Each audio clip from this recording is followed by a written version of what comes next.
Eskerrik asko, presidente jauna, diputatuok, eguerdi on. El 5 de diciembre de 2023, usted compareció en esta tribuna. Habían transcurrido, si acaso, prácticamente 2 meses de los ataques de Hamás en territorio israelí y la posterior respuesta brutal, sanguinaria, genocida del Estado de Israel para con la población palestina. Entonces, yo empecé la intervención poniendo encima de la mesa una serie de datos que hacían alusión a los ya entonces 16.000 muertos por la acción del gobierno del Likud, encabezado por Benjamín Netanyahu, en su locura genocida. También señalé todos los hospitales que se habían destruido, los colegios, cómo se estaban cerrando las vías de abastecimiento, cómo se mantenía a miles de palestinos en situación de prisión sin juicio y con total arbitrariedad. Y si hoy, actualizando todos esos datos, hiciera el mismo ejercicio, el resultado sería demoledor. Demoledor. Si antes hablábamos de 16.000 muertos, por poner solo un dato, no lo voy a hacer punto por punto, hoy hablaríamos de 43.700 muertos ya, palestinos y palestinas. No vale la equidistancia, palestinos y palestinas. Pero es más, si nos acogemos a lo que dicen revistas de probado valor científico como The Lancet y hablamos de las muertes indirectas, diríamos que ya en junio del 2024, hace unos meses, ellos hablaban de 160.000 muertos palestinos y palestinas, que probablemente ya a estas alturas del año y viendo que los ataques de Israel para con Palestina no han cesado, incluso se han ampliado durante un tiempo al Líbano, estaríamos hablando de 200.000 personas muertas en Palestina. Esa es la foto real. Esa es la foto real de una locura genocida encabezada por el Estado de Israel. Y esto no es ser antisemita, porque creo que las 200.000 personas palestinas muertas eran semitas. Creo, sinceramente, que nadie puede rebatir que las 200.000 personas palestinas eran semitas. Luego, para defender a Israel, no utilicen burdas mentiras. Díganlo abiertamente. De la misma manera que nosotros y nosotras decimos que exigimos el reconocimiento del Estado de Palestina y que creemos que desde 1948 a Palestina se le está practicando una política de agresión constante y de aniquilación sistemática, quien defienda al Estado de Israel que lo diga abiertamente, pero que no nos acuse de antisemitas a quienes señalamos que es la acción del gobierno de Benjamín Netanyahu la que ha asesinado a 200.000 personas de origen semita.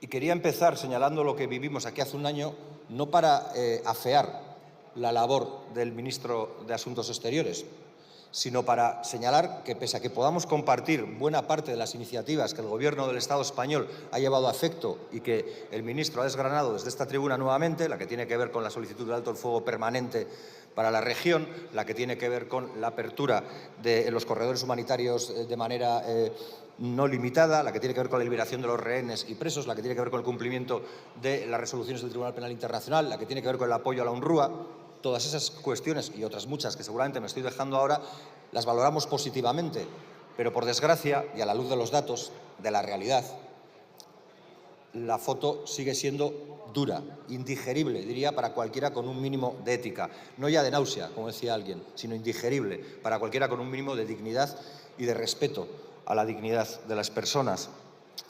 Y eso lo único que ha demostrado es la incapacidad de la Unión Europea. Y como digo, no pongo en cuestión los esfuerzos probablemente ímprobos de buena parte de la diplomacia europea, de la que puede encabezar el Estado español, de la que pueda tener la República de Irlanda, para acabar con esta situación. Pero la realidad es que la situación se agrava. La realidad a día de hoy es que no estamos mejor que hace un año, que la acción diplomática que se ha podido llevar a efecto no ha sido suficiente ni tan siquiera para paliar los efectos de este genocidio. Muy al contrario, se ha demostrado incapaz, probablemente porque sabemos que vivimos en un orden cada vez más unipolar, donde parece que Estados Unidos tiene una capacidad de dominio cada vez más evidente y preponderante en todos los lugares. Porque es verdad que casi a modo de canto a la esperanza se nos señalaba por parte del ministro que la paz llegará. Es cierto, nadie lo duda. Seguramente hoy estamos más cerca de la paz que hace un año y mañana más cerca de la paz. ¿Pero de qué paz? ¿De la paz que se sustente en la aniquilación del pueblo palestino? ¿En la paz que suponga arrasar con todo lo que es Palestina para que se la quede Israel mientras nosotros celebremos que por fin ya no hablan las armas? Esa es la paz a la que estamos más cerca, esa es una paz indigerible probablemente para cada vez más personas. Y quiero decirlo hoy también aquí porque mañana es el Día Internacional de la Solidaridad con el pueblo palestino. No hay solución posible en términos de justicia que no sea la del reconocimiento del Estado palestino. Así que habrá que decir nuevamente Palestina libre. Porque está bien que nos alegremos, y nosotras también lo hacemos desde Euskal Herria Bildu, por el alto al fuego en Líbano. Está bien, pero esto no puede servir para valorar en términos de benevolencia la actitud del gobierno de Israel, del gobierno del señor Netanyahu, porque a la vez está bombardeando Gaza, porque a la vez está aumentando la presión y la violencia contra los ciudadanos y ciudadanas de Cisjordania, porque probablemente esa es la táctica que está empleando, desviar el foco de atención, darse un cierto barniz benevolente para seguir machacando sistemáticamente a las poblaciones de esos dos lugares.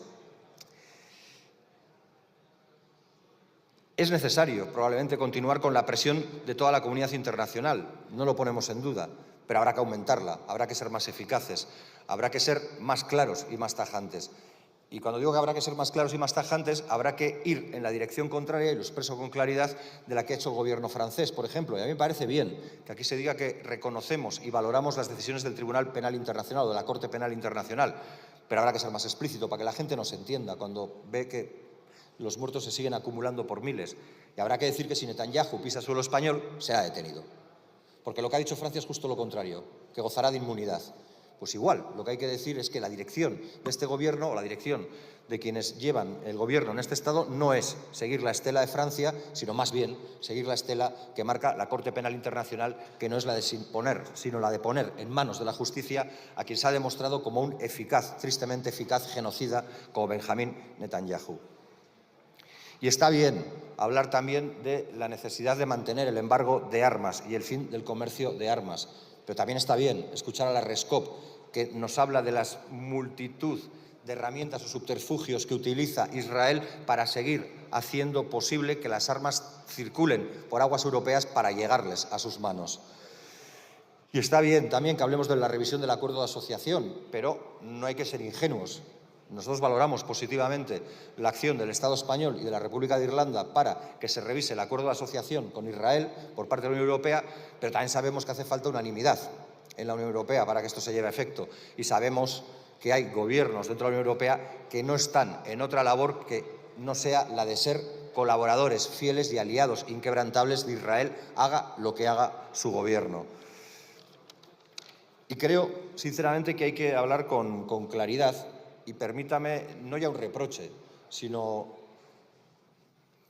poner encima de la mesa una cuestión que a mí me llama poderosamente la atención. Cuando yo le oigo decir que hay que condenar, que hay que rechazar el lanzamiento de cohetes de Hezbollah, en este caso, hacia territorio israelí, lo entiendo, lo comparto, pero ¿por qué luego cuando se habla de los bombardeos o cuando habla de los bombardeos sistemáticos en Gaza parece que estos los ha provocado un ente ajeno? ¿Por qué no se dice de los bombardeos provocados por el gobierno de Israel comandado por Benjamín Netanyahu contra la población civil palestina?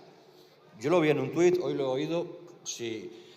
Si no, o va a tener luego la oportunidad, yo agradecería que tengamos esa misma claridad, que de la manera que somos capaces de señalar acciones que no nos gustan de Hamás o de Hezbollah, o que rechazamos frontalmente de Hamás o de Hezbollah, seamos capaces de hacerlo también con el Estado de Israel. Porque entiendo que la diplomacia tiene mucho de guardar las formas, pero yo creo que la gente tiene que entender que las formas no lo son todo y que el fondo de lo que decimos está incluso por encima de las formas en algún momento. Y quiero ir finalizando con una cuestión. Usted ha señalado que la política exterior de España defiende lo mismo en Kiev que en Beirut. Probablemente el deseo y la voluntad expresada del Ministerio de Asuntos Exteriores sea esa en todos los foros internacionales. No soy yo quien para ponerlo en duda y no lo voy a hacer. Yo no voy a jugar al juego de la desinformación. Pero si eso es cierto, lo que los ciudadanos y ciudadanas ven es que desde el 24 de febrero del 2022, que se inició la invasión rusa en Ucrania, la Unión Europea ha llevado a cabo 14 campañas o iniciativas de bloqueo contra Rusia. ¿Cuántas se han llevado contra Israel? ¿En qué medida? ¿En qué magnitud?